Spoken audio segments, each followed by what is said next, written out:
స్నేహితులరా, సరే వ్యవసాయం అంటేనే కాంగ్రెస్, కాంగ్రెస్ అంటేనే వ్యవసాయం. వ్యవసాయం కోసం, రైతుల కోసం ఈ దేశంలో బహుళార్థక సాధక ప్రాజెక్టులు కట్టించిందే కాంగ్రెస్. రైతుల కోసం వ్యవసాయం చేసుకోవడానికి పంపు సెట్లకి ఉచిత కరెంట్ ఇచ్చిందే కాంగ్రెస్. రైతుల కోసం, వ్యవసాయం కోసం మద్దతు ధరని ఈ దేశంలో తీసుకొచ్చిందే కాంగ్రెస్.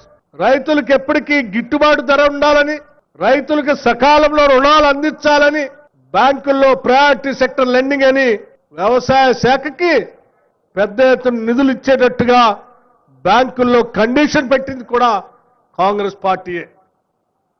ఈ దేశంలో గ్రీన్ రివల్యూషన్ తీసుకొచ్చింది కూడా కాంగ్రెస్ పార్టీయే.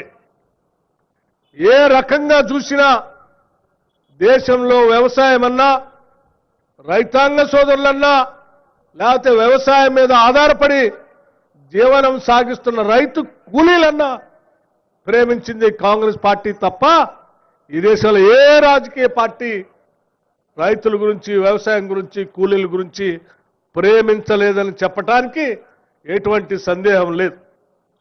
ఈరోజు చివరికి రైతుల కోసం ఇంత పెద్ద ఎత్తున రైతు భరోసా కార్యక్రమం చేస్తూనే రైతులకి 21,000 కోట్ల రూపాయల రుణమాఫీ కూడా ఈ ప్రభుత్వం చేసింది.